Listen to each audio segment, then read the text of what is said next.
40 years can dull most radical art, but Nan Goldin's work still hits with raw force.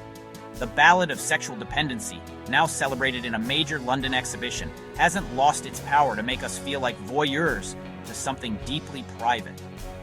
Goldin's photos don't flinch from the messy, painful parts of being human. They demand we look.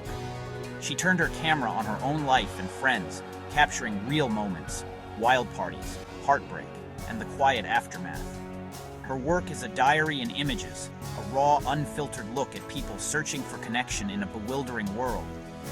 The world has changed since the 1980s, but the core experiences Goldin documented, love, heartbreak, loss, remain universal.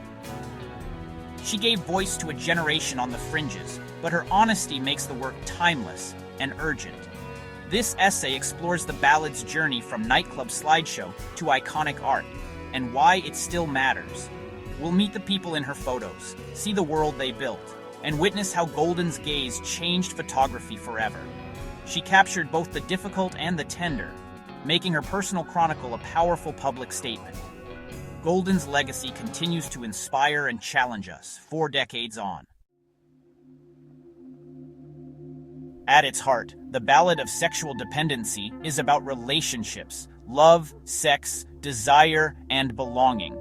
Goldin's photos show couples in passionate embraces and the aftermath of arguments, bruises, tears, and loneliness. She explores the tension between romantic fantasy and harsh reality, exposing the need and vulnerability in intimacy. Her camera finds people in bedrooms, bars, and bathrooms. Never glamorous, always real. There's beauty in the rawness, the electricity of new romance, the comfort of long-term love, and the ache of yearning. Heartbreak and loss are ever present, most famously in her self-portrait after being battered by a boyfriend, a direct confrontation with domestic violence. The AIDS crisis haunts the series, as many vibrant lives in her photos were later lost, adding a layer of tragedy. Yet, there's a powerful sense of chosen family, artists, musicians, and outsiders who found solace in each other. Goldin's images are a testament to the strength of these bonds, even in pain.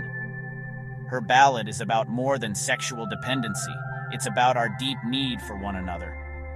Through joy and suffering, her work lays bare the human condition. The series is a visual catalog of love, loss, and survival. Goldin's honesty makes every emotion feel immediate and true. Goldin wasn't an outsider. She lived the life she photographed. Her camera was her diary, and her friends, lovers, and community were her collaborators.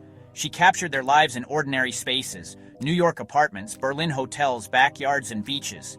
Because she belonged, her subjects let their guard down, allowing her to photograph them at their most vulnerable. The trust and affection between photographer and subject is palpable. This chosen family, drag queens, poets, rebels, created their own culture on the margins. Goldin's photos became the visual record of this vibrant subculture, giving visibility to those often ignored. Her style was radical, messy, colorful, and deeply personal, like a family album telling unfamiliar stories. She proved that a personal diary could be profound art, and that her friends' lives were as worthy of documentation as any historic event. Goldin's approach broke with the art world's preference for technical perfection and detachment. She made the personal universal and the intimate monumental. Her work is a collaboration built on shared history and deep affection. Goldin's photographs are a testament to the power of chosen family. The Ballad's world was the gritty, creative downtown New York of the late 70s and 80s. The East Village and Bowery were havens for artists and outsiders, not yet gentrified. Goldin's photos capture the peeling paint, dim bars, and cluttered apartments that shaped her subjects' lives. Nightclubs like the Mud Club were more than venues. They were community centers where identities were forged. Goldin was always present, camera in hand, documenting the sweaty energy and intimate moments. Her images are a vivid record of a subculture in full bloom, proud and defiant, creating its own rules. This was not a group of outcasts, but a community with its own sense of importance and creative influence. Yet, the same freedom that fueled creativity also brought danger. Drug use and addiction were constant threats. Goldin didn't shy away from documenting the highs and the devastating lows. Her photos show the thrill of the scene and the pain of its excesses. She insisted on showing the complete, honest picture, life on the edge, in all its beauty and risk. The ballad captures both the ecstasy and the cost of living outside the mainstream. Goldin's lens made this world unforgettable. As Goldin's community thrived, the AIDS crisis cast a devastating shadow. Many of the vibrant people in her photos became sick and died, transforming the ballad into a memorial for a lost generation. Goldin's documentation of illness was as intimate as her celebration of life. She stayed with friends through sickness, and sometimes to their final moments. The images are heartbreaking. Hospital rooms, haunted faces, but also moments of tenderness and courage. Her photos insisted on the humanity of those with AIDS, fighting stigma and silence. The knowledge of what was to come gives earlier joyful images a profound sense of fragility. The ballad becomes not just a story of love and dependency, but of the fragility of life itself. Goldin's work is a powerful act of remembrance. She made the loss personal for anyone who saw her images. The ballad endures as a testament to those lost and the importance of remembering. Before it was a book or museum piece, the ballad was a live slideshow, Goldin's performance art. She operated 2 projectors and a cassette player herself, constantly updating the show with new images and music. Each performance was unique, immersive, and emotionally intense. Hundreds of images flashed by, set to a soundtrack of the Velvet Underground, James Brown, and Maria Callas. The music was the emotional engine, amplifying the impact of the photos. Audiences were plunged into Goldin's world, public, yet deeply personal. The experience was confrontational and cathartic, moving some to tears. The slideshow's transition from nightclubs to major art institutions marked a turning point for photography as art. The format was radical, part photography, part film, part performance. Goldin's live control made the experience urgent and direct, mirroring the chaotic lives she depicted.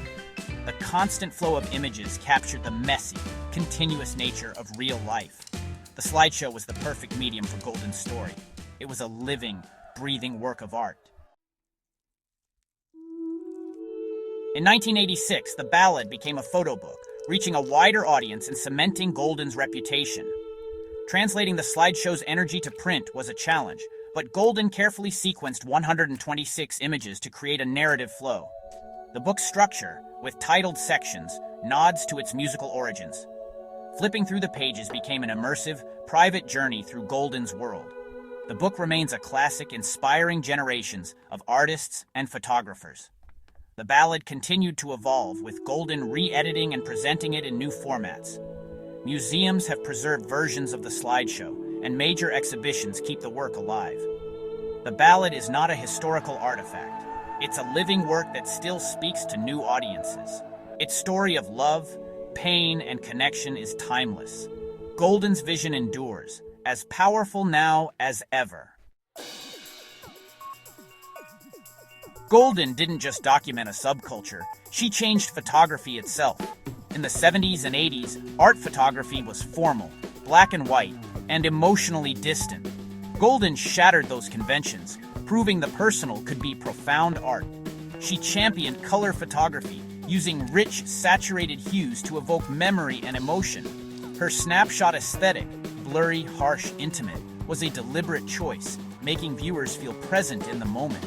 Goldin's work expanded what photography could do, documenting despair and death alongside joy. She showed you didn't need a studio or fancy equipment. Your own life was enough. Her influence is everywhere, from fashion magazines to social media. Goldin paved the way for a diary-like, authentic approach to image-making. She proved art could be found in the messiness of real life. Goldin redefined what a photograph could be. 40 years later, the Ballad of Sexual Dependency feels more relevant than ever. In a world of curated social media, Goldin's raw honesty is a powerful antidote. Her legacy is radical vulnerability, showing that imperfection and pain are worthy of art.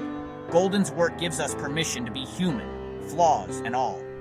She inspired a generation of artists to blur the line between personal and art photography. The idea that a diary can be a masterpiece is now widely accepted. Goldin brought the energy of life from the margins to the center of the art world. Her work is studied, exhibited, and loved because it speaks a fundamental truth. The ballad endures as a profound story of love, loss, and survival. Goldin held up a mirror to her own life, and in it, we see ourselves. Her song of love and pain is one we still need to hear,